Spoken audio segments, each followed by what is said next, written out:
हमें इतिहास की किताबों में यही पढ़ाया गया कि मुग़ल महान थे।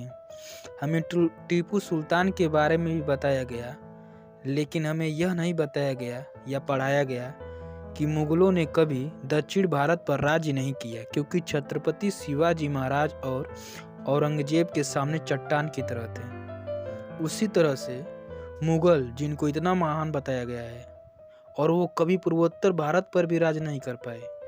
मुग़लों को जिसने हराया और पूर्वोत्तर भारत से खदेड़ दिया, जिसने मुग़लों का बुखार छुड़ा दिया, जिन्हें आज भी लोग पूर्वोत्तर का शिवाजी मानते हैं, आज मुग़लों को हराने वाले महासेनापति लचित बोरफुकन के बारे में आपको बताऊंगा। लचित बोरफुकन वो महान सेनापति हैं जिसे पूर्वोत्तर का शिवाजी कहा जाता है। लचित बोरफुकन असम के अहोम साम्राज्य के सेनापति थे।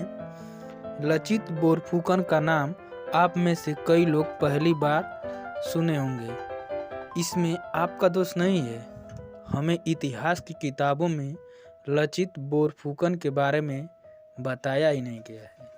मुग़लों के बारे में तो खूब बताया गया है, टीपू सुल्तान को भी महान बताया गया है, लेकिन लचित बोरफुकन के बारे में कुछ नहीं बताया।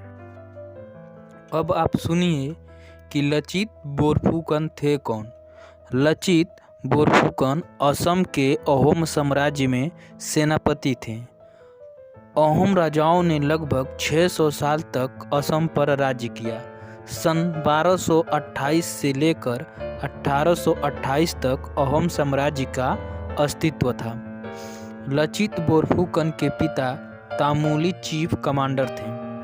सन 1615 से लेकर 1682 तक अहोम और मुग़लों में कई लड़ाइयाँ हुई। लचित के पिता मोमई बारबरुआ के दौर में मुग़लों ने हमला किया था।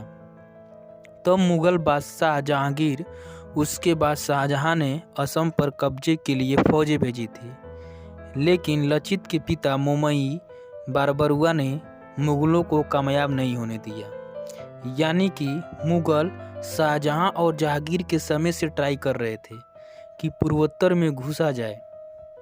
मोमई बारबरुआ को लचित के पिता थे।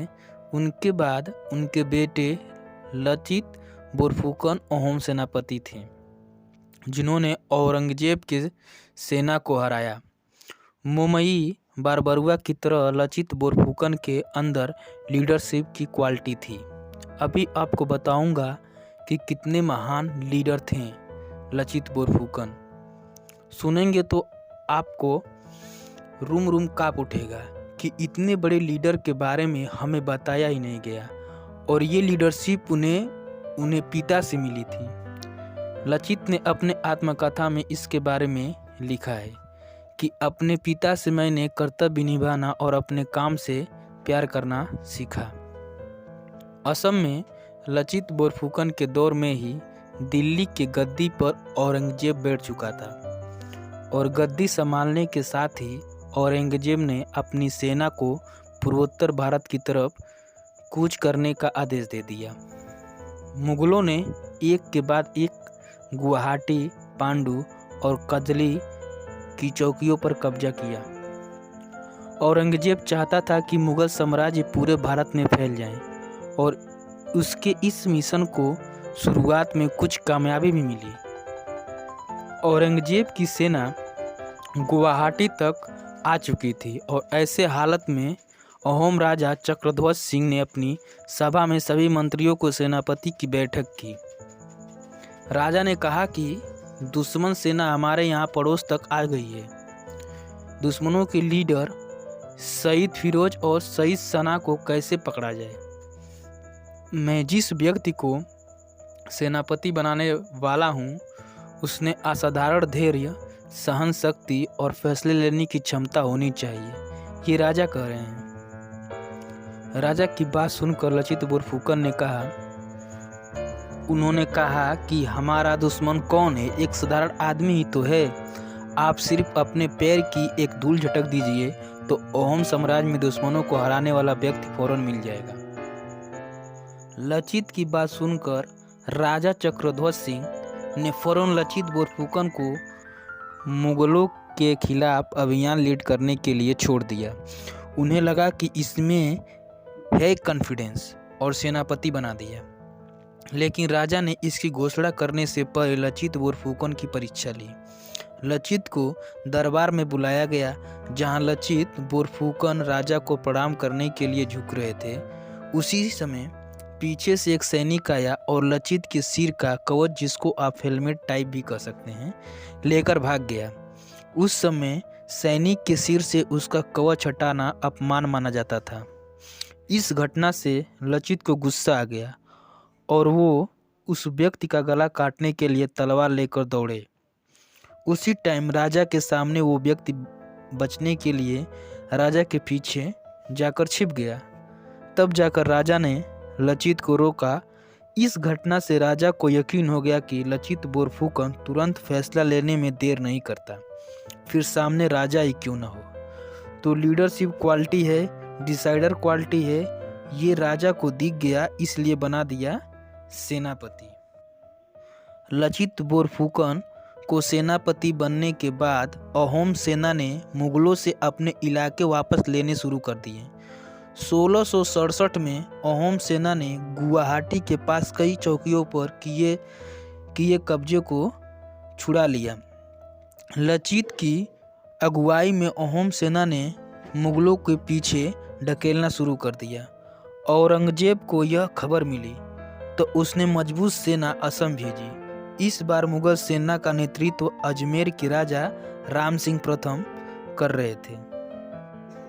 मुगल सेना में 21 राजपूत सेनापति, 30,000 पैदल सैनिक, 18,000 घुड़सवार, 15,000 तीरंदाज, 500 तोपें थीं। फरवरी 1629 में राजा राम सिंह प्रथम गुवाहाटी के पास रंगामती चौकी तक पहुँचे।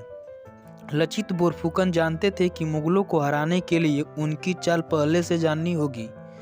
इसलिए लचित बोरफुकन ने दिल्ली से असम तक अपने जासूस लगा रखे थे। जासूस मुगलों के हर चाल की जानकारी लचित को बताते थे। अहोम जासूस राजा राम सिंह के पीछे दिल्ली से ही उनके साथ लग गए थे। जब राम सिंह ढाका पहुंचे तो उनको जानकारी लचित बोरफुकन को पहले ही मिल गई थी। इस जानकारी के आधार पर लचित ने अपनी तैयारी पहले ही शुरू कर दी। लचित बोरफुकन चाहते थे कि मुगल सेना को गुवाहाटी आने के लिए ब्रह्मपुत्र नदी का रास्ता लेना पड़े तो वही रोक देंगे। अहोम साम्राज्य के पास खुद की नौसेना थी और पानी की लड़ाई में अहोम मुगलों से बहुत आगे थे।